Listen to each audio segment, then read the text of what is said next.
বিবর্তন বা ইভলিউশন এটা হচ্ছে খুবই একটা বিতর্কিত টপিক। এটা নিয়ে আমরা খুব বিতর্ক করি যে আমাদের বিবর্তন বা ইভলিউশনটা আসলে হচ্ছে যে কি হয়েছে, যে এটা তো ঠিকঠাক না। আসলে যে বিজ্ঞানীরা এই বিষয়গুলো বিবর্তনটা এক্সপ্লেন করছে তারা আসলে হচ্ছে বিবর্তনটাকে অনেক জটিলভাবে এক্সপ্লেন করছে। তুমি যদি ইসলামিক দৃষ্টিকোণ থেকে এই জিনিসটা পড়ো যে না আমরা কতটুকু জানবো কতটুকু পড়বো সেটা আমাকে জানতে হবে। বিজ্ঞান আমি জানবো কারণ হচ্ছে যে কোরআন একটা বিজ্ঞানসম্মত বিষয়। সো কোরআনের মধ্যে অনেক বিজ্ঞান আছে, আমরা কোরআনও পড়ি না, আমরা বাইরের বিজ্ঞানও জানি না। সো বিবর্তন পড়তে কোনো সমস্যা নেই। এবং ইসলামিক ইতিহাসেও কোরআনেও বারবার নানা ধরনের পরিবর্তনের কথা কিন্তু বলা আছে, নানা জাতির কথা বলা আছে। ইয়াজুজ মাজুজ থেকে শুরু করে চিন্তা করে দেখো যে ইয়াজুজ মাজুজ দাজ্জাল থেকে শুরু করে নানা জাতির কথা কিন্তু, আদ সামুদ নানা জাতির কথা কিন্তু বলা আছে কোরআনে। এবং হাদিসে অনেক কিছু আছে যে কিয়ামতের আগে মানুষজন কেমন হয়ে যাবে, আগে মানুষজন কেমন ছিল। সে একটা বিবর্তন বা পরিবর্তন তো মানুষের মধ্যে আসছে। বাট বিজ্ঞানীরা যেটা বলে যে না হচ্ছে বানর থেকে মানুষ হয়েছে বা এটা থেকে মানুষ হয়েছে ওইটা থেকে মানুষ হয়েছে, সেরকম না। বাট মানুষের মধ্যে একটা পরিবর্তন বা বিবর্তন, একটা অভিব্যক্তি, একটা ইভলিউশন তো অবশ্যই আছে। সো আমরা বিবর্তনটা আমাদের নেক দৃষ্টি থেকে পড়বো, তাইলে কোনো সমস্যা নাই, ঠিক আছে? তো দেখো আমাদের যে বিষয়টা আসলে আমাদের বিবর্তন বা অভিব্যক্তি বা ইভলিউশনের কথাটার মধ্যে আমরা আসি। তো বিবর্তন বা অভিব্যক্তি খেয়াল করো, বিবর্তনটা আমাদের হচ্ছে যে কি হয়েছে, এই চ্যাপ্টারটা মেইনলি এমসিকিউর জন্য লাগবে। এইচএসসি সিকিউ এই জায়গা থেকে আসতে পারে, বাট অ্যাডমিশন টেস্টে এমসিকিউ এই জায়গা থেকে খুব আসে। এইচএসসি সিকিউ ছোটখাটো টপিক এখান থেকে খ নম্বরের টপিক আসে। তো বিবর্তন নিয়ে অনেক কথাবার্তা বলা আছে। শুরুটা হয়েছে এখান থেকে যে বিবর্তন যে আমাদের ইংরেজি শব্দটা আছে, বিবর্তনের ইংরেজি শব্দ বিবর্তন যে আছে, বিবর্তনের ইংরেজি ইভলিউশন শব্দটা প্রকৃতপক্ষে ল্যাটিন শব্দ ইভলভার থেকে আসছে। ইভলভার থেকে আমাদের এই শব্দটা ধীরে ধীরে উন্মুক্ত হওয়া বা শব্দ থেকে উৎপত্তি লাভ করেছে। তাই বিবর্তনটা ইংরেজি শব্দ, যেটা ইভলিউশন শব্দটা প্রকৃতপক্ষে ল্যাটিন শব্দ ইভলভার বা বিকশিত হওয়া থেকে এসেছে আমাদের। এই বিবর্তনের জনক বলা হয় বিজ্ঞানী এম্পোডক্লিস নামে একজন বিজ্ঞানী আছে, যাকে আমরা বিবর্তনের জনক বলি। তাহলে বিবর্তনের জনক কাকে বলা হয়? বিজ্ঞানী এম্পোডক্লিসকে বিবর্তনের জনক বলা হয়। এতটুকুর মধ্যে আমরা এই জায়গাটায় চলে আসব যে বিবর্তনের মধ্যে তিনটা টাইপের বিবর্তন আছে: মাইক্রো বিবর্তন, ম্যাক্রো বিবর্তন, মেগা বিবর্তন। তাহলে মাইক্রো মানে কি? ছোট একটা বিবর্তন হয়েছে, ছোট একটা পরিবর্তন হয়েছে। আর মেগা মানে বিশাল বড় পরিবর্তন হয়েছে। ছোট বিবর্তন বলতে কিসের পরিবর্তন এসেছে?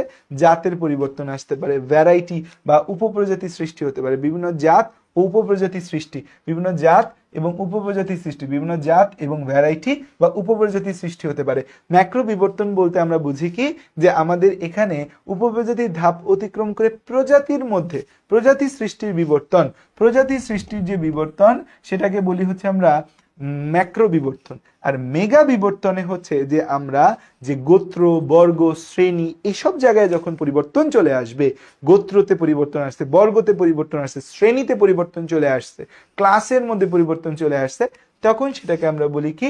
মেগা বিবর্তন। তাহলে তিন টাইপের বিবর্তন আছে আমাদের, যে মাইক্রো, যে এখানে জাত এবং উপপ্রজাতিতে পরিবর্তন আসতে পারে, ম্যাক্রো প্রজাতিতে পরিবর্তন চলে আসতে পারে, মেগা এখানে পরিবর্তনটা চলে আসতে পারে গোত্র, বর্গ, শ্রেণীতে পরিবর্তন চলে আসতে পারে। সো এটা এমসিকিউর জন্য খুব গুরুত্বপূর্ণ কথা, খুবই গুরুত্বপূর্ণ কথা, খুবই গুরুত্বপূর্ণ কথা।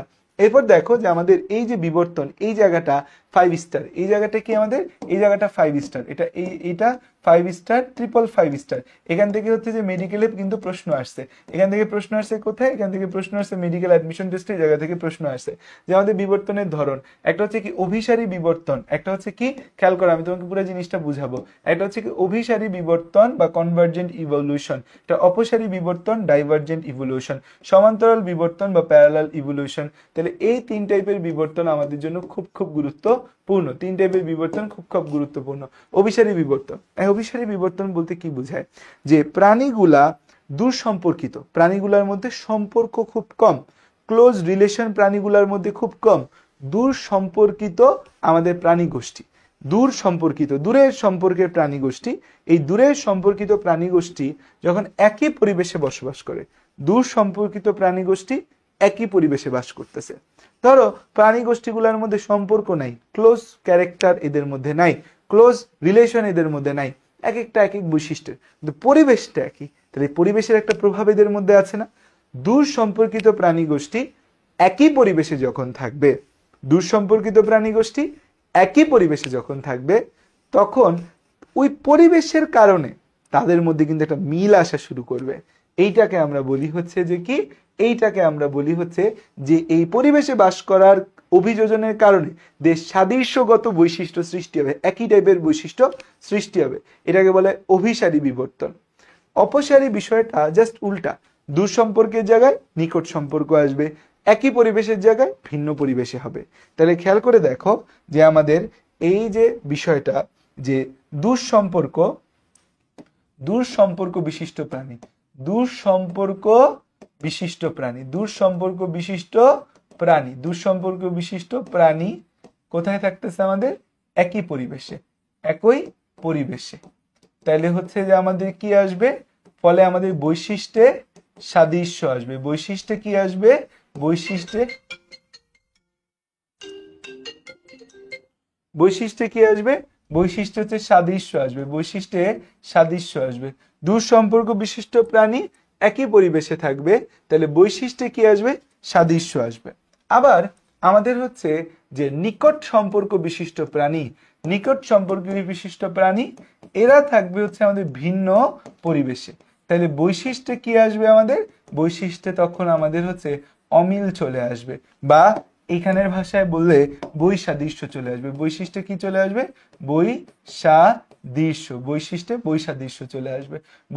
বৈসাদৃশ্য চলে আসবে। তাহলে দেখো যে দূর সম্পর্ক বিশিষ্ট প্রাণী একই পরিবেশে আছে, বৈশিষ্ট্যে সাদৃশ্য আসলো। নিকট সম্পর্কিত প্রাণী ভিন্ন পরিবেশে আসে, বৈশিষ্ট্যে বৈসাদৃশ্য আসলো।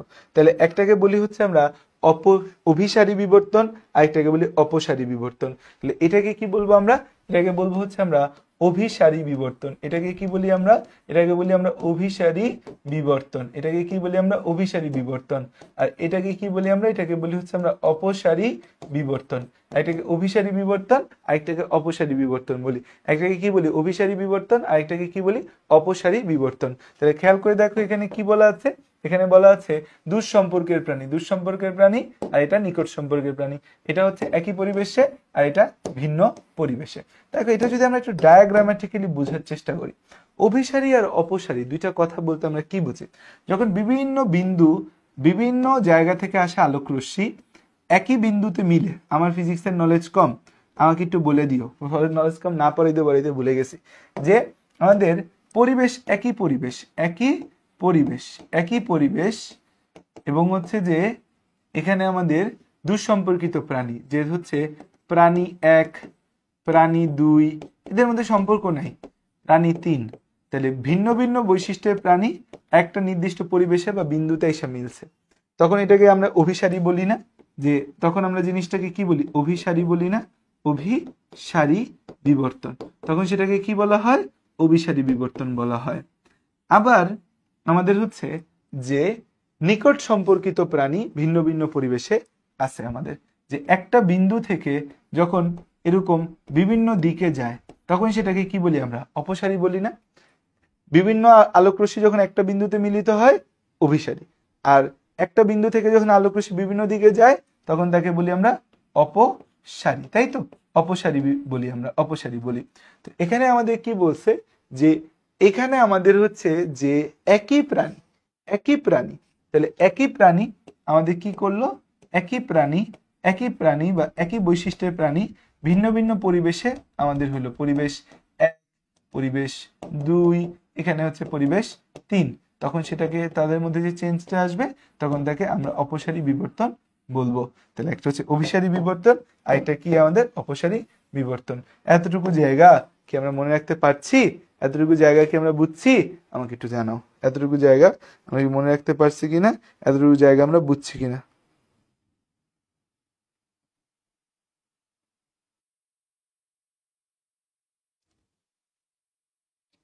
ক্লিয়ার এই জায়গাটা আশা করি ক্লিয়ার।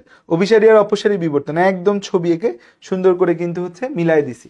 এখন দেখো যে আমাদের সমান্তরাল বিবর্তন, এটা হচ্ছে কি, দেখো দুইটা ভিন্ন প্রজাতি দুইটা ভিন্ন পরিবেশে বসবাস করতেছে, দুইটা দূরবর্তী কিন্তু একই পরিবেশে থাকতেছে। দেখো দুইটা ভিন্ন প্রজাতি, দুইটা দূরের কিন্তু সেম টাইপের পরিবেশে যদি থাকে, দুইটা ভিন্ন প্রজাতি, ধরো 2 টাইপের বিড়াল, দুইটা দূরের কিন্তু একই টাইপের পরিবেশ, দুইটাই ম্যানগ্রোভ অঞ্চলে বা দুইটাই মরুভূমিতে বসবাস করতেছে, তখন হচ্ছে যে এদের যে বিবর্তন এটাকে সমান্তরাল বিবর্তন বলি। তখন এটাকে কি বলি? সমান্তরাল বিবর্তন বলি। যে দুইটা ভিন্ন প্রজাতি, দুইটা দূরবর্তী কিন্তু একই পরিবেশে থাকলে তখন সমান্তরাল বিবর্তন বলা হয়। ওকে, দেখো বিবর্তনের মতবাদ, এই জায়গাটা 5 স্টার। বিবর্তনের যে মতবাদ আছে এই জায়গাটা কি? 555 স্টার। তাহলে এই জায়গাটা ক্লিয়ার কিনা? দেখো এই জায়গা থেকে মেডিকেলে প্রশ্ন আসছে, সামনেও আসবে। এই জায়গাটা ক্লিয়ার কিনা? এই জায়গাটা ক্লিয়ার কিনা? সবাই সবাই সবাই সবাই যারা লাইভে আছেন দ্রুত দ্রুত দ্রুত জানাই দেন যে ক্লিয়ার কিনা। আমরা আশা করি যে আমরা এই জায়গাটা ক্লিয়ার, আমরা এই জায়গাটা ক্লিয়ার, আমরা এই জায়গাটা ক্লিয়ার, আশা করি এই জায়গাটা ক্লিয়ার, এই জায়গাটায় কারো কোনো সমস্যা নাই। এবার আসো যে আমরা যেখানে যাবো, যে এই জায়গাটা এমসিকিউর জন্য 5 স্টার।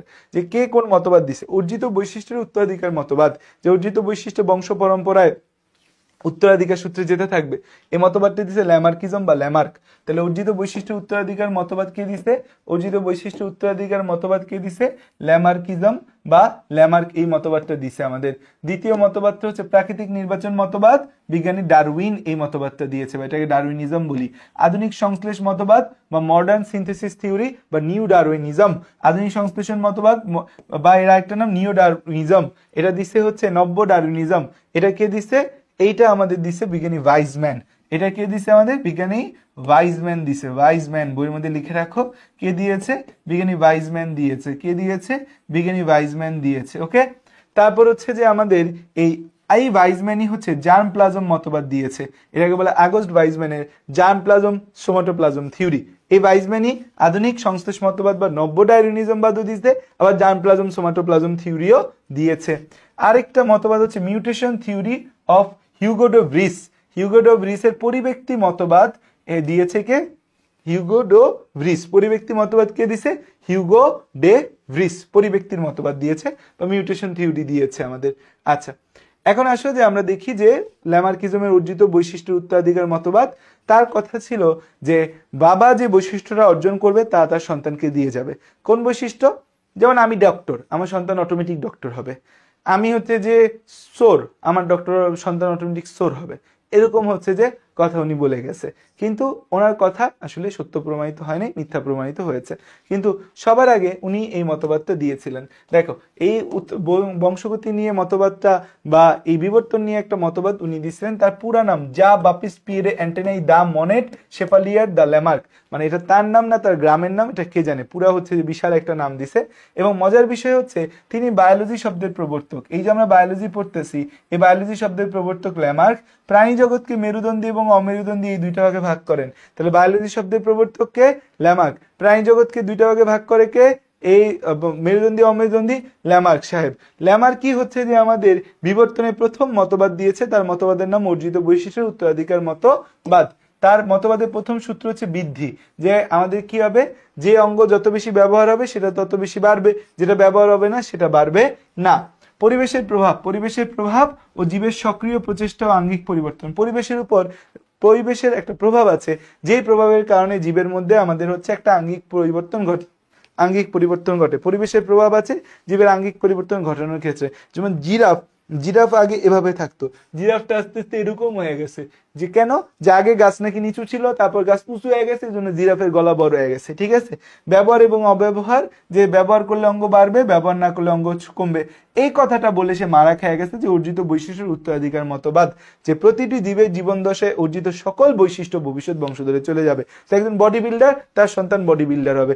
একজন শুটকি, তার সন্তান শুটকি হবে। তো এই যে কথাগুলা বলছে, এটার জন্য তিনি ধরা খাইছে। এখানে এগুলা ব্যাখ্যা করছে, এটা তুমি চাইলে রিডিং দিতে পারো। এর বাইরে কোনো কিছুই তোমার করার দরকার নাই, যেটা আমাদের রিডিং দিতে পারো। সো উনি কিছু এই জায়গাটায় কিছু কথা বলছে ব্যবহারের উপর ভিত্তি করে। যেমন হচ্ছে যে এই যে খাটো গ্রীবাধারী পূর্বপুরুষ থেকে বর্তমান যুগে লম্বা গ্রীবাধারী জিরাফের উদ্ভব হয়েছে, যে পাতা খাওয়ার জন্য আস্তে আস্তে তার গলা উঁচু হয়েছে। হাঁস, পেলিকান, হারগিলা প্রভৃতি পাখি আদিকালে ছিল স্থলচর। হাঁস, পেলিকান, হারগিলা এই পাখিগুলো ছিল স্থলচর। আহার সংগ্রহের জন্য পানিতে সাঁতার কাটতে কাটতে নাকি এদের পায়ের অধিক ব্যবহারের ফলে পায়ের গোড়ার আঙ্গুল চামড়া বৃদ্ধি পেয়ে লিপ্ত পথ বা ওয়েবড ফিট হয়ে গেছে। ওয়েবড ফিট হয়ে তারা হচ্ছে যে এখন স্থলের সাথে পানিতেও থাকতে পারে।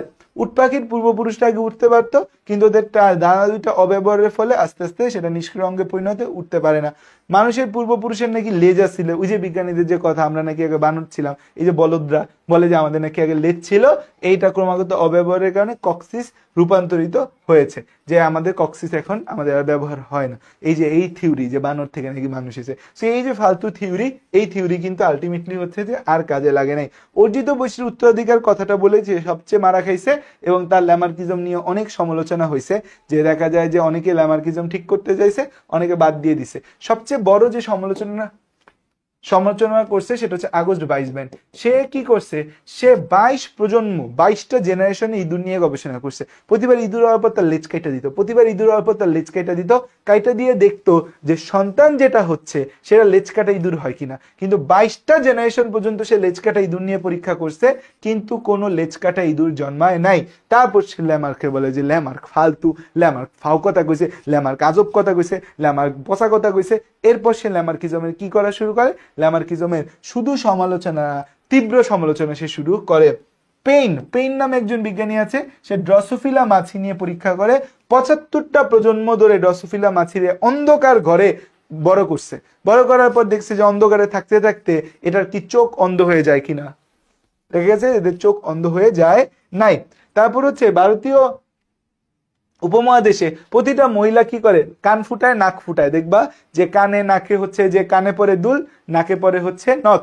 তো কান ফুটায় নাক ছিদ্র করে, কিন্তু তাদের কোনো সন্তানই কিন্তু ছিদ্রযুক্ত নাক কান নিয়ে জন্ম নেয় না। পুরুষদের ক্ষেত্রে কি হয়, পুরুষদের ক্ষেত্রে মুসলমান এবং ইহুদি দুই টাইপের পুরুষরাই কিন্তু কি করে, মুসলমানি করে। মুসলমানিতে যে লিঙ্গ বা পেনিসের যে জায়গাটা কাটা হয় সেটা হচ্ছে প্রিপিউস নামক চামড়া কাটা হয়। এর ফলে কি যে সন্তান কি মুসলমানি হয়ে জন্মায় না। আমাদের দেশে কিন্তু একটা হচ্ছে বলে যে আরে বাচ্চা মুসলমানি হয়ে জন্মাইছে, না ওইটা একটা সমস্যা।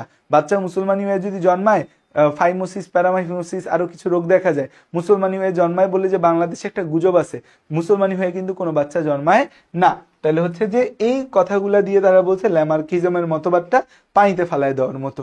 ওকে, কিন্তু ল্যামার্কিজম বিবর্তনের প্রথম পথ প্রদর্শক। সো পরীক্ষা আসতে পারে বিবর্তনবাদের প্রথম পথ প্রদর্শককে ল্যামার্কিজম। আচ্ছা, ডারউইনিজম বা প্রাকৃতিক নির্বাচন মতবাদ। ডারউইন সবকিছু প্রাকৃতির উপর ছেড়ে দিছে।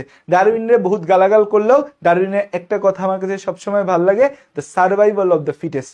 যোগ্যতমরাই টিকিয়া থাকিবে, যে যোগ্য সেই আসলে পরিবেশ, পৃথিবী, দুনিয়াতে টিকে থাকবে। ওর সব কথা ফালতু, বাট এই একটা কথা হচ্ছে যে খুব ভালো লাগছে আমার কাছে। দেখো, চার্লস রবার্ট ডারউইন ব্রিটিশ প্রকৃতি বিজ্ঞানী ছিল। তিনি হচ্ছে একটা বই লেখে, origin of species by means of natural selection. এই বইটাতেই তিনি হচ্ছে যে প্রাকৃতিক নির্বাচন মতবাদটা প্রকাশ করে, কিভাবে এই দুনিয়ার বিবর্তনটা প্রকৃতির নির্বাচনের উপর, দ্য ন্যাচারাল সিলেকশনের উপর হয়েছে। এই জন্য বই লিখছে origin of species by means of natural selection. তো দেখো, এই যে আমাদের ডারউইন সাহেব খারাপ ভালো যাই হোক, খারাপ কথা বহু কইছে, বাট উনি অনেক কিছু আসলে চিন্তা জগৎ অনেক প্রসারিত করে দিয়ে গেছে। এবং তার হিস্ট্রিটা খেয়াল করে দেখো যে তিনি 1831 সালে HMS বিগল নৌজাহাজের একটা অবৈতনিক প্রাকৃতিকবিদ হিসাবে দক্ষিণ আটলান্টিক এবং প্রশান্ত মহাসাগরে ঘুরতে যায়। যে তারে একটা জাহাজে বলে, ভাই আমি আপনাকে প্রকৃতির তথ্য দিব, ঝড় তুফান কখন হবে এই ব্যাপারে আমার বিশাল জ্ঞান আছে, আমাকে নিয়ে যান। তখন মাইসে বলে, মিয়া আমাদের ক্যাপ্টেন আরো ভালো বোঝে যে ঝড় বৃষ্টি তুফান কখন হবে, আপনি কেন নিব, আপনি নিলে একটা মানুষকে আমার বেতন দিতে হবে, খাওয়াইতে হবে। কিছু ভাই বেতন দেওয়া লাগবে না, আমি কামলা দিব, আমার হচ্ছে নিয়ে যান, আমাকে খাওয়ান নিয়ে চিন্তা করেন না আপনারা। তো নিয়ে যায়, নিয়ে গিয়ে তিনি প্রায় দীর্ঘ 5 বছর বিভিন্ন দ্বীপ উপদ্বীপ ঘুরে বিভিন্ন জীবাশ্ম খনিজ পদার্থ সংগ্রহ করে তিনি 1859 সালে, নাম সালটা একটু মনে রেখো, 1859 সালে এই origin of species by means of natural selection এই বইটা বের করে। এবং এই বইটা বেরের পর 7 রিক্টার স্কেলে একটা ভূমিকম্প হয়েছে। কি কোন ভাইয়া, বইয়ের কারণে ভূমিকম্প, নাহলে এনে লিখছে কেন বিশ্বকাপানো, মানে এটা বিশ্বে খুব আলোচনা সমালোচনার জন্ম দিয়েছিল। এবং হচ্ছে যে সমসাময়িক আরেকজন আমাদের হচ্ছে যে প্রকৃতিবিদ ছিল রাসেল, তার সাথে মিলে ডারউইন এবং ওয়ালস নামে মতবাদ, রাসেল ওয়ালেস তারা এবং ডারউইনের সাথে রাসেল ওয়ালেস মিলে হচ্ছে যে আরো আমাদের বিভিন্ন বই টই হচ্ছে যে বের করছে। এবং পৃথিবীতে অনেক হচ্ছে যে ডারউইন এবং ওয়েলসের বিভিন্ন মতবাদ এখনো পৃথিবীব্যাপী ফেমাস আছে। তো এই যে বইটার নাম the origin of species by means of natural selection, এবং এখানেই তিনি বলছে বানর থেকে নাকি মানুষ এসে, কি একটা আজব কথাবার্তা। তো হচ্ছে যে এবং তার হচ্ছে যে 1882 সালে 19 এপ্রিল 73 বছর বয়সে ডারউইন মারা যায় এবং হচ্ছে আইজ্যাক নিউটনের কবরের পাশে তার কবর আছে। ওকে, ডারউইনবাদের মতবাদের ক্ষেত্রে আমাকে এই জায়গাটুকু মনে রাখতে হবে যে ডারউইনবাদের মতবাদে কি কি কথা আছে, এটার জন্য আমাকে এই অংশটুকু মনে রাখতে হবে যে উনি কি বলছে, বংশবৃদ্ধির উচ্চহার নিয়ে কথা বলছে, খাদ্য ও বাসস্থানের সীমাবদ্ধতা নিয়ে কথা বলছে, যে অনেক প্রাণীদেরই বংশবৃদ্ধির উচ্চহার থাকে কিন্তু তারা টিকে থাকতে পারে না খাদ্য ও বাসস্থানের সীমাবদ্ধতার কারণে। যেমন মানুষে আমাদের বাচ্চা হয় কয়টা? একটা। স্বাভাবিক অবস্থায় একটা হয়, টুইন হইলে খুব খুশি হয়ে যায়, টুইন হওয়াটা খুব রেয়ার। 3টা 4টা 5টা 6টা বাচ্চাও মানুষের ক্ষেত্রে আমরা শুনি হয়েছে, কিন্তু সেগুলো খুব রেয়ার কন্ডিশন। একটা হওয়াটা স্বাভাবিক, কারণ কি মানুষের একটা বাচ্চা হইলে মানুষই একটা বাচ্চারে পাইলা পুইসা বড় করতে পারে সুন্দরভাবে। এখন কুকুর বিড়াল এরা একটা বাচ্চা দেয় না, এরা দেয় 4টা 5টা 6টা বাচ্চা। কুকুর বিড়াল কখনই কুকুর বিড়াল কখনই একটা বাচ্চা দেয় না, বাচ্চা দেয় 4টা 5টা 6টা। এই যে ওরা বাচ্চা এত বেশি দেয়, কারণটা কি? কারণ হচ্ছে কুকুর বিড়াল জানে যে, বা কুকুর বিড়ালের যে কালচারটা হয়ে গেছে, প্রকৃতি কি করে, কুকুর বিড়ালের 6টা বাচ্চা হয়, 6টা বাচ্চা হওয়ার পরে বিড়াল তো মানুষের বাচ্চা বাড়ি খোঁজে বাচ্চা দেওয়ার জন্য, বিভিন্ন বাসার খাটের নিচে এসে ঢুকে বিড়াল বাচ্চা দেয়। কেউ চায় না বিড়াল তার বাসায় বাচ্চা দেখ, এটা কেউ চায় না, ঠিক আছে? আগে চাইতো না, এখন তো বিড়াল মানুষ অনেক পালে। তো বিড়াল বাচ্চা দিলে বিড়ালের 6টা বাচ্চার মধ্যে একটা বা দুইটা ঠান্ডায় মরে যায়, একটা দুইটারে কুকুর খেয়ে ফেলে, একটা দুইটাকে এদিকে নিয়ে যায়, একটা দুইটাকে মানুষ ফালায় দেয়। 6টা বাচ্চার মধ্যেও শেষ পর্যন্ত বাঁচে সর্বোচ্চ 2টা বা 3টা, এর বেশি বিড়ালের বাচ্চা বাঁচে না। সেম ক্ষেত্রে কুকুরের ক্ষেত্রেও। সো তার মানে এরা এজন্য, যেহেতু ওদের বাচ্চা কাচ্চা বাঁচে না, তাই এরা বংশবৃদ্ধির উচ্চ হার তাদের মধ্যে দেখা যায় আমাদের কি বংশবৃদ্ধির উচ্চ খাদ্য বাসস্থানের সীমাবদ্ধতা, এটা হচ্ছে তাদের জন্য একটা জীবন সংগ্রাম। এই জীবন সংগ্রাম করে আমাদের হচ্ছে যে জীবন সংগ্রাম এবং পরিবৃত্তির অসীম ক্ষমতা, যে দেখা যায় যে মিউটেশন পরিবর্তনের ক্ষমতা থাকে এবং এখানে আলটিমেটলি যোগ্যতমের জয় হয়। এই লাইনটা ইম্পর্টেন্ট, যোগ্যতমের জয় বা সার্ভাইভাল অফ দ্য ফিটেস্ট, এবং প্রকৃতি নির্বাচন করে কাকে রাখবে কাকে রাখবে না, তার উপর ভিত্তি করে নতুন প্রজাতির উৎপত্তি হয়। তাহলে এই 6টা কথা আমাকে মনে রাখতে হবে: বংশবৃদ্ধির উচ্চ হার, খাদ্য বাসস্থানের সীমাবদ্ধতা, জীবন সংগ্রাম, পরিবৃত্তির অসীম ক্ষমতা, যোগ্যতমর জয় আর প্রাকৃতিক নির্বাচন মতবাদ। আমার সাথে বলো: বংশবৃদ্ধির উচ্চ হার, খাদ্য বাসস্থানের সীমাবদ্ধতা, জীবন সংগ্রাম, পরিবৃত্তির অসীম ক্ষমতা, যোগ্যতমর জয়, প্রাকৃতিক নির্বাচন মতবাদ। এখানে ভেতরে অনেক কথাবার্তা আছে, এগুলা চাইলে ঠুস ঠুস ঠুস ঠুস করে রিডিং দিবা, এছাড়া আর কোনো কিছু এই জায়গায় করার নাই। ডারউইনবাদের অনেক সমালোচনা আছে এবং ডারউইনবাদের সমালোচনা করছে দ্য আগস্ট ওয়াইজম্যান, এবং তিনি ডারউইনবাদের সমালোচনা করে একটা নতুন ডারউইনিজম দিয়েছে, যেটাকে বলে নিউ ডারউইনিজম, নব্য ডারউইনবাদ বা নিউ ডারউইনিজম। ওয়াইজম্যান তিনি হচ্ছে যে মতবাদ দিচ্ছে, সেই মতবাদটা হচ্ছে জার্মপ্লাজম সোমাটোপ্লাজম মতবাদ। তিনি বলছে যে একটা জীবের মধ্যে পরিবর্তন কখন হবে, যখন তার জার্মপ্লাজমে বা জেনেটিক বস্তুতে পরিবর্তন আসবে, তখন পরিবর্তন আসবে। যে জননকোষে থাকে জার্মপ্লাজম, দেহের অবশিষ্ট অংশ সোমাটোপ্লাজম। সো পরিবেশের প্রভাব আমাদের সোমাটোপ্লাজমে পরিবর্তন ঘটালেও জার্মপ্লাজমে পরিবর্তন ঘটাতে নাও পারে, তাই কেবল সোমাটোপ্লাজমে পরিবর্তন হইলে এটা বংশ পরম্পরায় আমাদের যায় না। তিনি এই কথা বলছেন যে জার্মপ্লাজমে পরিবর্তন হইলে হবে না, সোমাটোপ্লাজমে পরিবর্তন হইলে হবে না, জার্মপ্লাজমে পরিবর্তন হইতে হবে। তো এটা হচ্ছে নব্য ডারউইনবাদ বা নিউ ডারউইনিজম। আচ্ছা, এখন দেখো যে আমাদের ল্যামার্কবাদ এবং ডারউইনবাদের মধ্যে পার্থক্য আছে। ল্যামার্ক অর্জিত বৈশিষ্ট্য উত্তরাধিকার নিয়ে কথা বলছে, ডারউইন প্রাকৃতিক নির্বাচন মতবাদ নিয়ে কথা বলছে। ল্যামার্ক 1809 খ্রিস্টাব্দে তার মতবাদ দিয়েছে, ডারউইন 1859 সালে দিছে। যেটা খুব ইম্পর্টেন্ট, আমি যে বছর মেডিকেল দিছিলাম, মেডিকেল ভর্তি পরীক্ষা দিছি 2016 সালে, তখন এই প্রশ্নটা আসছে যে ফিলোসফিয়া জুলজিকা এই বইটার লেখককে। ফিলোসফিয়া জুলজিকা এই বইটার লেখক হচ্ছে ল্যামার্ক।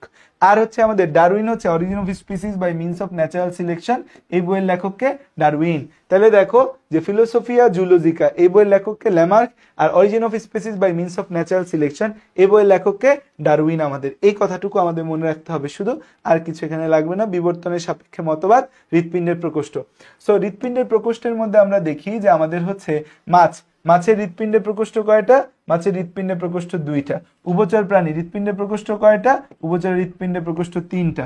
সরীসৃপ হৃৎপিণ্ডের প্রকোষ্ঠ কয়টা? সরীসৃপের হৃৎপিণ্ডের প্রকোষ্ঠ 3.5টা, অসম্পূর্ণ 4। পাখি আর স্তন্যপায়ী হৃৎপিণ্ডের প্রকোষ্ঠ কয়টা?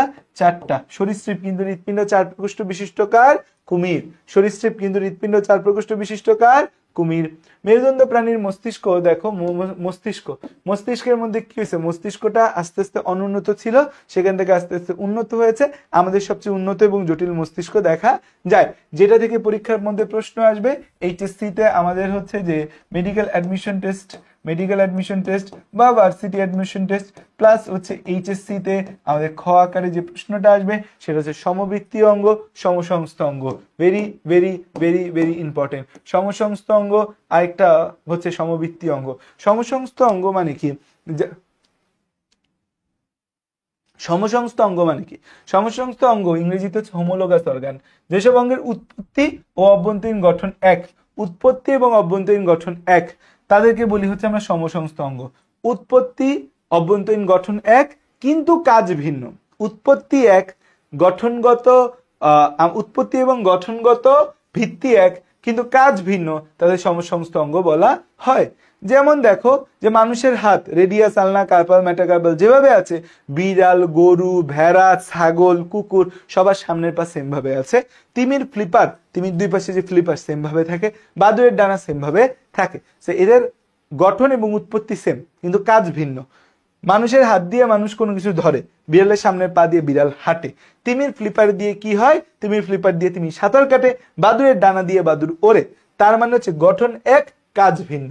তাহলে এখানে খেয়াল করে দেখো যে গঠন এক, গঠন এক, কাজ ভিন্ন। গঠন এক, কাজ কি আমাদের ভিন্ন। গঠন এক, কাজ ভিন্ন। এটা হচ্ছে আমাদের সমসংস্থ অঙ্গ বা হোমোলোগাস অর্গান। সমসংস্থ অঙ্গ বা হোমোলোগাস অর্গান।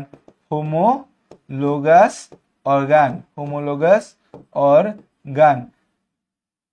এখন সমসংস্থ অঙ্গ হোমোলোগাস অর্গান। আচ্ছা, ভেরি গুড।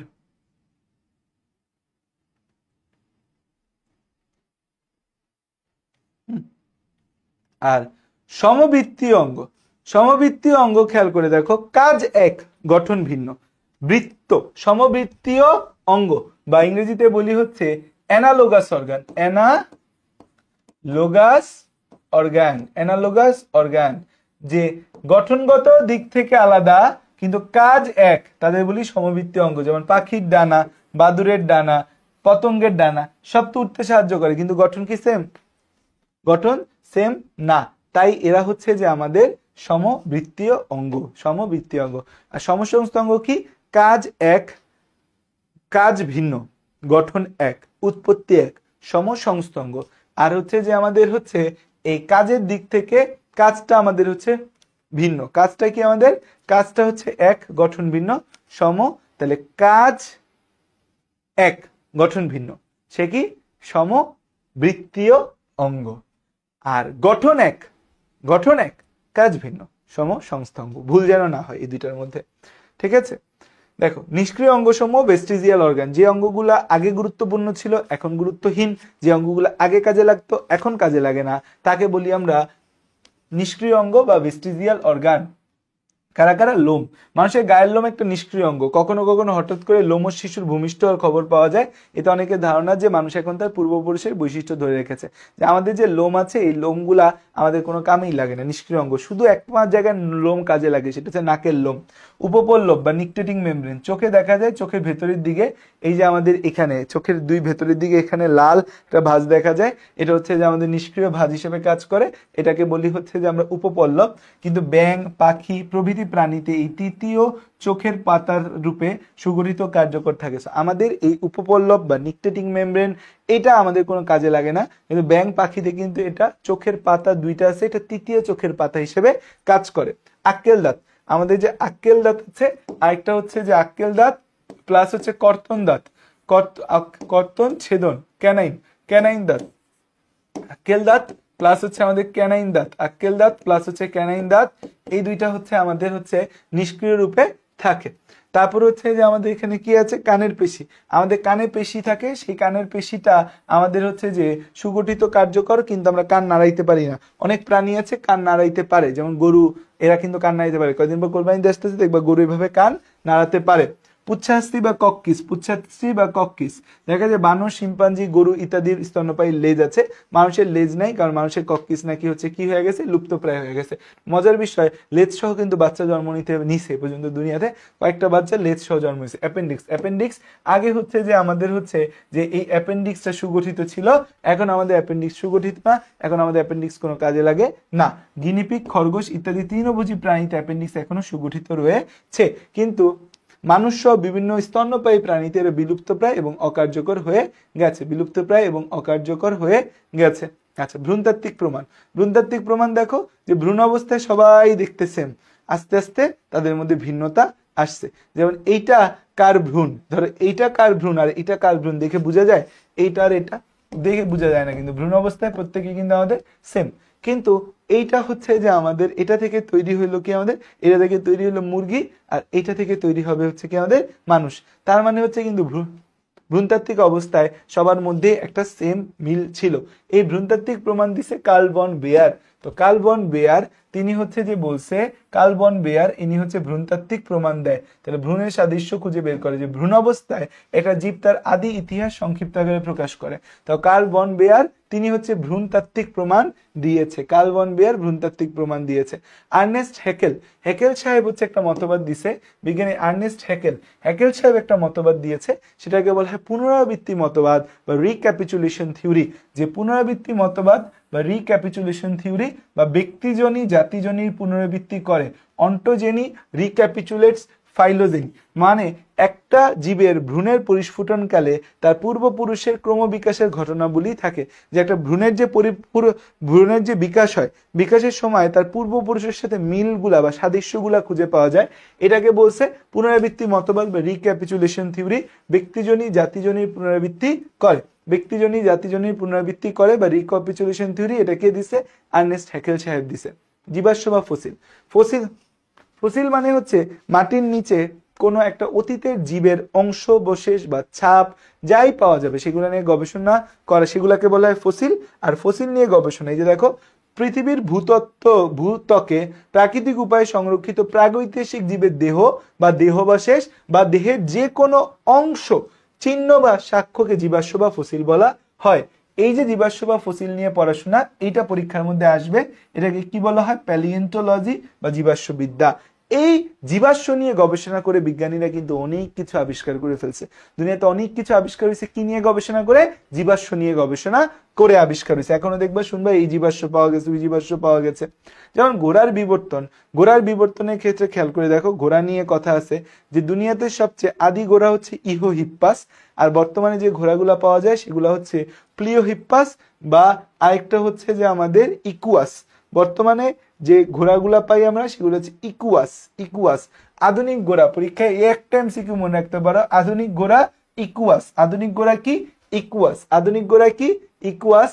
আর হচ্ছে যে আমাদের এই আদি ঘোড়া, আদি ঘোড়া কি? আমাদের সবচেয়ে আদি ঘোড়া হচ্ছে ইও হিপ্পাস, ইও হিপ্পাস।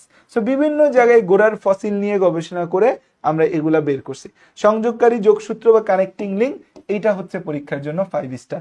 সংযোগকারী যোগসূত্র বা কানেক্টিং লিঙ্ক, দেখা যায় যে দুইটা প্রজাতির মধ্যে, দুইটা শ্রেণীর মধ্যে যখন সাদৃশ্যপূর্ণ, দুইটা শ্রেণীর মাঝামাঝি সাদৃশ্যপূর্ণ কিছু পাওয়া যায়, তাকে বলি হচ্ছে আমরা সংযোগীকারী সূত্র। যেমন আর্কিওপটেরিক্স নামে একটা প্রাণী পাওয়া গেছে, আর্কিওপটেরিক্স নামে একটা প্রাণী পাওয়া গেছে। তাহলে সংযোগকারী যোগসূত্রের সংজ্ঞা কি? দুইটা কাছাকাছি শ্রেণীবদ্ধ গোষ্ঠী, যেমন পর্ব বা শ্রেণীর মধ্যবর্তী দশা জীবাশ্মকে, দুইটা কাছাকাছি শ্রেণী বা পর্বের মধ্যবর্তী জীবাশ্মকে সংযোগকারী যোগসূত্র বলে। এটা হচ্ছে আর্কিওপটেরিক্স পাওয়া গেছে। এটা হচ্ছে সোলেন হ্যাপেন অঞ্চল থেকে সংগ্রহ করা হয়। মোট 10টি জীবাশ্ম আবিষ্কৃত হয়, যার মধ্যে সর্বশেষ আবিষ্কৃতটা 2007 সালে। আর্কিওপটেরিক্সটা আমাদের হচ্ছে সরীসৃপ এবং পাখি উভয়ের বৈশিষ্ট্যের সাথে মিল আছে। তো এটা পরীক্ষার জন্য খুব ইম্পর্টেন্ট।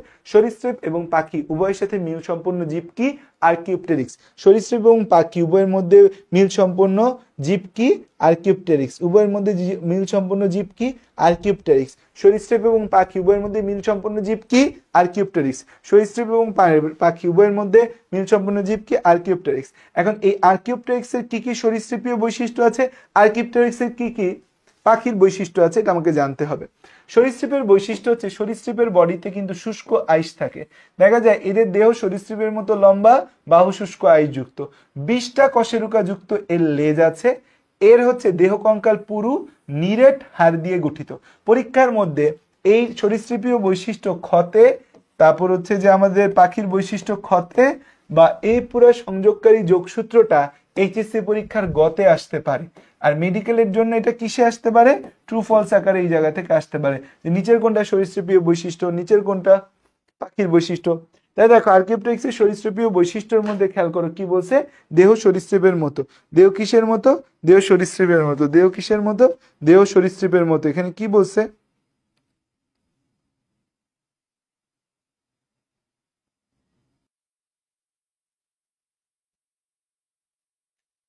ওকে দেখো, তাহলে হচ্ছে আমাদের দেহ সরীসৃপের মতো লম্বা, বাহু শুষ্ক আইযুক্ত, 20টা কশেরুকাযুক্ত লম্বা লেজ থাকে, দেহ কঙ্কাল পুরু এবং হচ্ছে নিরেট হাড় দিয়ে গঠিত।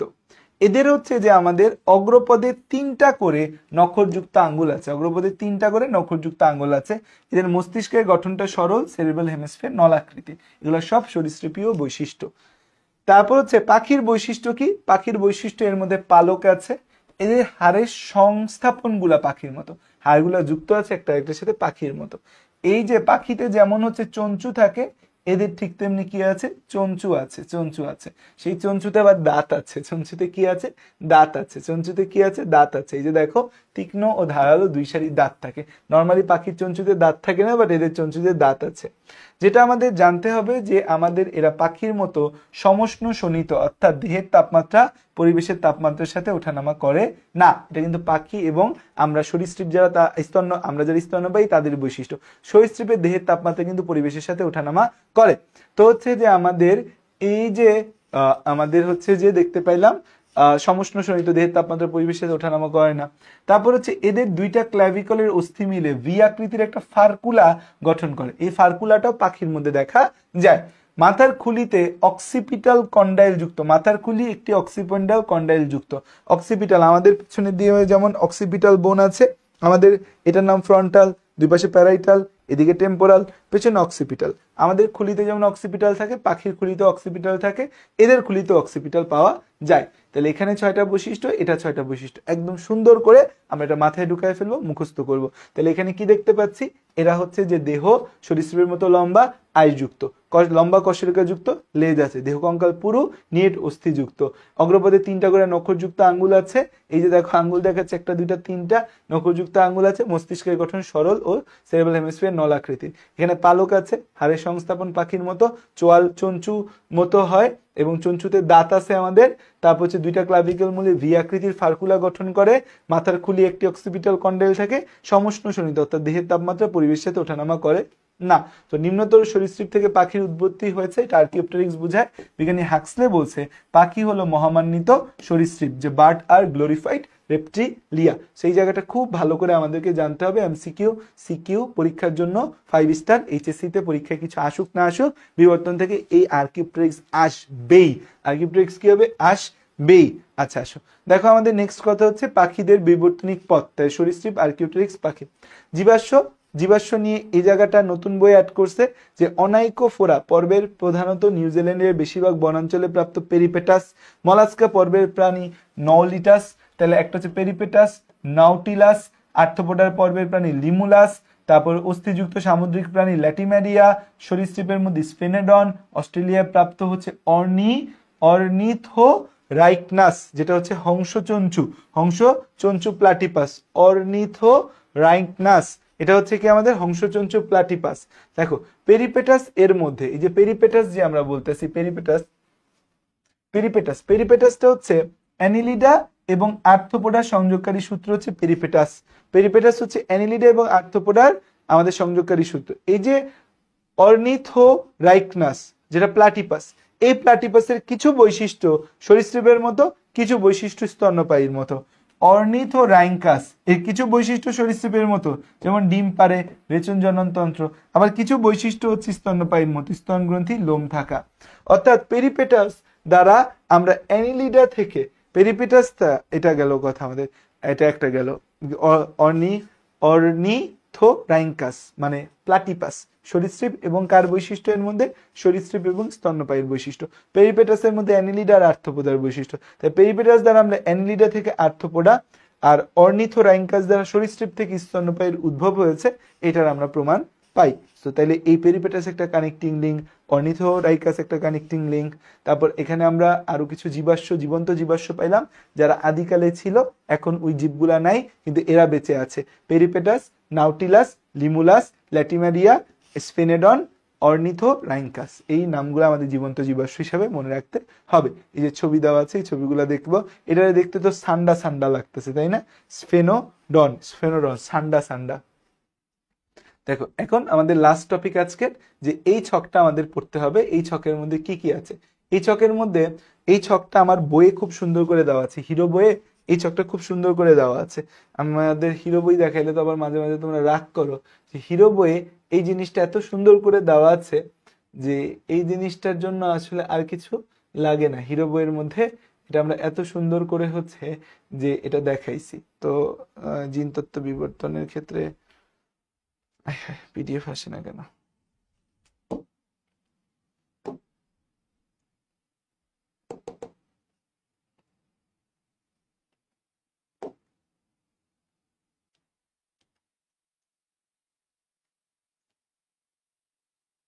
আচ্ছা, এখানে একটা জিনিস মনে রেখো, যে সমবৃত্তীয় অঙ্গ এটা কিন্তু অভিসারী বিবর্তন।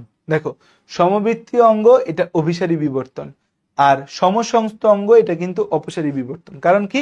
সমবৃত্তীয় অঙ্গ যে গঠন ভিন্ন, কাজ এক, এই জন্য বলতেছি সমবৃত্তীয় অঙ্গ অভিসারী বিবর্তন। গঠন এক, কাজ ভিন্ন, এই সমসংস্থ অঙ্গ বা এটার মধ্যে অপসারী বিবর্তন দেখতে পাই। এটা এমসিকিউর জন্য মনে রাখবা। হ্যাঁ, আচ্ছা, এরপর হচ্ছে আমাদের যে জায়গাটা আমি একটু যেতে চাই সেটা হচ্ছে যে লাস্টের অংশটা। আচ্ছা, লাস্টের এই জায়গাটা দেখো, যুগগুলা মনে রাখবা। আসো, পপি, মিস। আসো, পপি, মিস, এটা দিয়ে আমরা মনে রাখবো আমাদের কি কি যুগ আছে। তাহলে আমাদের কি কি এরা বা যুগ আছে? আসো, পপি, মিস দিয়ে আমরা মনে রাখবো। আসো দিয়ে আর্কিজয়িক 450 কোটি বছর পূর্বে আর্কিজয়িক শুরু হয়েছে। আসো, পপি, মিস। পপির প দিয়ে প্রোটোরোজয়িক 250 কোটি বছর পূর্বে শুরু হয়েছে। তারপর প দিয়ে প্যালিওজয়িক, মেসোজয়িক, সিনোজয়িক। তাহলে আসো, পপি, মিস। আসো দিয়ে আর্কিজয়িক 400 কোটি বছর পূর্বে শুরু। পপির প দিয়ে প্রোটোরোজয়িক 250 কোটি বছর পূর্বে শুরু। পি দিয়ে প্যালিওজয়িক, মি দিয়ে মেসোজয়িক, আর স দিয়ে সিনোজয়িক। এখন খেয়াল করে দেখো, এই যে মেসোজয়িক আছে, মেসোজয়িকের মধ্যে সি, জে, টি এই তিনটা জিনিস আমরা মনে রাখবো। মেসোজয়িকের ক্ষেত্রে সি, জে, টি এই তিনটা কথা মনে রাখবো। সি দিয়ে ক্রিটেসিয়াস, জে দিয়ে জুরাসিক, টি দিয়ে ট্রায়াসিক। সি দিয়ে কি? ক্রিটেসিয়াস, জে দিয়ে জুরাসিক, টি দিয়ে ট্রায়াসিক। আমি যে বছর মেডিকেল ভর্তি পরীক্ষা দিয়েছি সে বছর আসছে এমসিকিউতে জুরাসিক যুগ কত বছর পূর্বে শুরু হয়েছে। জুরাসিক 16.5 কোটি, ট্রায়াসিক 22.5 কোটি, ক্রিস্টেসিয়াস 13.5 কোটি। তাহলে ক্রিস্টেসিয়াস যুগ কত বছর আগে? 13.5 কোটি বছর আগে। জুরাসিক কত বছর? 16.5 কোটি বছর। ট্রায়াসিক কত বছর? 22.5 কোটি বছর আগে। তাহলে ক্রিটেসিয়াস 13.5, জুরাসিক 16.5, ট্রায়াসিক 22.5 কোটি বছর পূর্বে। সো এই ক্রিটেসিয়াস যুগে ডায়নোসর প্রাধান্য ও বিলুপ্তি হয়, আর ট্রায়াসিক যুগে ডায়নোসরের উদ্ভব হয়। এখান থেকে আমাকে মনে রাখতে হবে কিছু কথা। এই সিনোজয়িক যুগে মানুষের উদ্ভব হয় প্লিওসিন ইপোকে। সিনোজয়িক যুগে মানুষের উদ্ভব হয় কোন ইপোকে? প্লিওসিন ইপোকে। স্তন্যপায়ী প্রাধান্য পায় কোন ইপোকে? মায়োসিন ইপোকে। মেসোজয়িক যুগকে আমরা বলি সরীসৃপের যুগ। আসেন ভাইয়া বই থেকে দাগায় দিই এই জিনিসগুলা। দেখো, এই যে আমাদের স্তন্যপায়ীর, এই যে আমাদের হচ্ছে যে দেখো, এখান থেকে দেখো আমাদের হচ্ছে এই যে যুগগুলা, আর্কিজয়িক 400 কোটি বছর আগে। এই যে আর্কিজয়িক, এটা কত? 400 কোটি বছর আগে, কোনো জীবাশ্ম নাই। প্রোটোরোজয়িক 250 কোটি বছর পূর্বে, এখানে আদি প্রাণী কিছু দেখা যায়। আমাদের হচ্ছে এরপর হচ্ছে আমাদের এখানে কি? প্যালিওজয়িক, এখান থেকে আমাদের কিছু মনে রাখার নাই। মাছের যুগ, এটা মনে রাখতে পারো যে আমাদের ডেভোনিয়ান আর সিলুরিয়ান, এই দুইটা হচ্ছে মাছের যুগ। ডেভোনিয়ান আর সিলুরিয়ান এই দুইটা হচ্ছে মাছের যুগ, এটা মনে রাখতে পারো। উভচরের যুগ, উভচরের যুগ হচ্ছে পারমিয়ান আর কার্বনিফোরাস, এই দুইটা কি? উভচরের যুগ। উভচরের যুগ, তাহলে মাছের যুগ হচ্ছে ডিএস, মাছের যুগ হচ্ছে ডিএস। ডেভোনিয়ান আর সিলোজয়িক, মাছের যুগ ডিএস। উভচরের যুগ হচ্ছে পিসি, পারমিনিয়ান, পারমিয়ান আর হচ্ছে কার্বনিফেরাস। সরীসৃপের যুগ, এটা পরীক্ষার মধ্যে আসে।